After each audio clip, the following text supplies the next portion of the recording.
Hey everyone, welcome back. Hope you're having a fantastic day so far. So we have the last round of checks in October going out to certain beneficiaries of Social Security.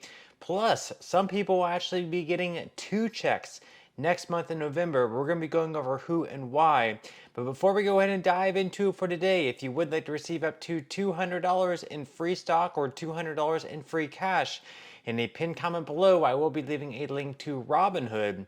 All you have to do is once you click on that link is just sign up for a free account and then simply link your bank account. You do not even have to make an opening deposit. At that point in time, Robinhood will be sending you one free stock worth all the way up to $200. And if you'd really just have the cash, all you have to do is once you receive the free stock is just sell it for what it's worth and then transfer the cash value right back to your bank account. Okay, so diving right into it for today. Today, the IRS announced new tax brackets for 2025. Before we go ahead and dive into all the news in regards to Social Security, we are going to be looking at the new tax brackets and all the implications that they have for next year in 2025. So let's go ahead and dive right into it. This is from CNBC. They say the IRS has announced new federal income tax brackets and standard deductions for 2025. In its announcement Tuesday, the agency raised the income thresholds for each bracket, which applies to tax year 2025 for returns filed in 2026. The top rate of 37% applies to individuals with taxable income above $626,350 and married couples filing jointly earning $751,600 or more for 2025. So you can see now up on the screen the tax brackets for next year in 2025 for single filers. First off, if you earn $11,925 or less, you will be in the 10% tax bracket. And now keep in mind, there's also going to be the standard deduction, which is also going to be raised a little bit also next year as well.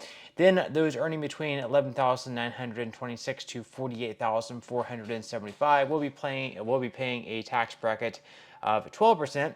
And then those earning between $48,476 up to $103,350 will have a tax bracket of 22%. Then, of course, you can see the married filing jointly. For those earning $23,850 or less, there is going to be the tax bracket of 10%. $23,851 to $96,950 is going to be 12% at that range.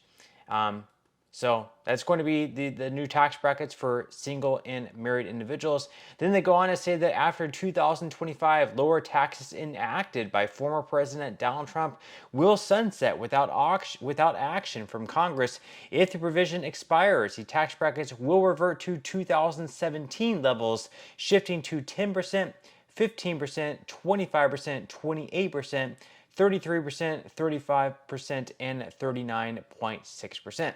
So basically, the first tax bracket of 10% will not change. However, the second tax bracket, which is 12% now, will get shifted up to 15%.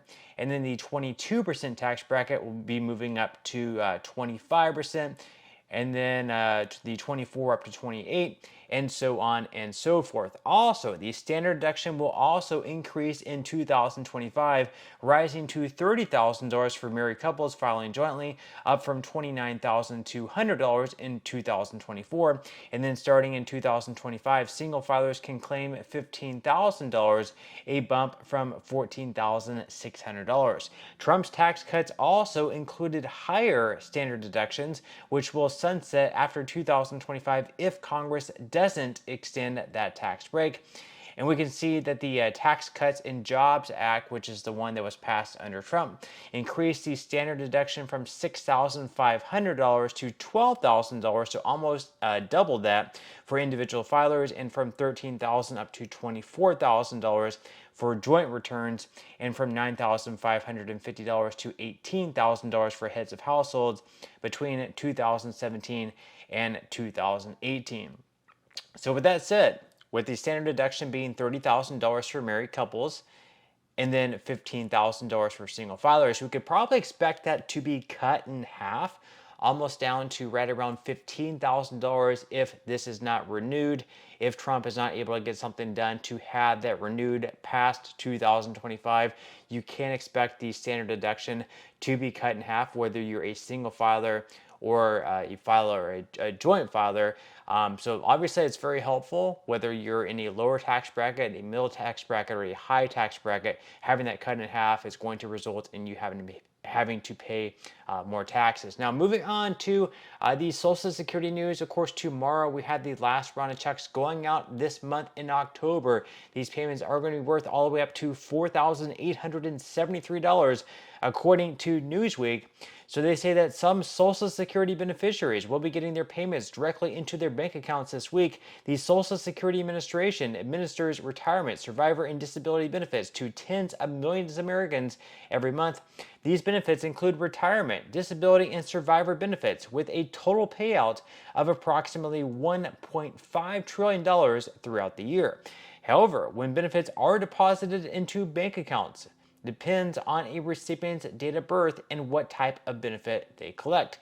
This week, those who have a birth date between the 21st and 31st of any given month in the year and began claiming after May of 1997 will be sent their payment on Wednesday, October 23rd. Once again, that is going to be tomorrow.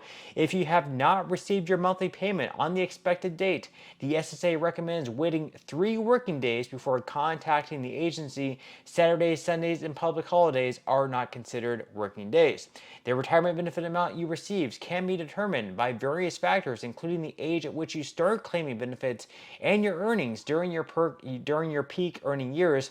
In 2024, the max monthly benefit of $4,873 is attainable only for those who retired at age 70. If you choose to stop working and start claiming your payment at the earliest possible age of 62, the maximum benefit you could receive would be $2,710. And of course, there are also going to be some Americans receiving not just one payment next month in November, but actually 2 payments because of one rule that the Social Security Administration has. That rule is that for SSI beneficiaries, you normally receive your payment on the first of every month, except with the exception if the first of the month falls on a Saturday or a Sunday, which is a weekend, or a holiday. So in December 1st is actually going to be falling on a day that happens to be on a weekend. It's going to be on a Sunday. You can see they're up on there on the screen. So in November, November 1st, a Friday, you're going to be receiving your first payment if you receive SSI benefits. Then you're going to be receiving a second payment on Friday, also a Friday, November 29th. And then, like I just mentioned, you're not going to be receiving any payment on December 1st because December 1st happens to fall on a Sunday.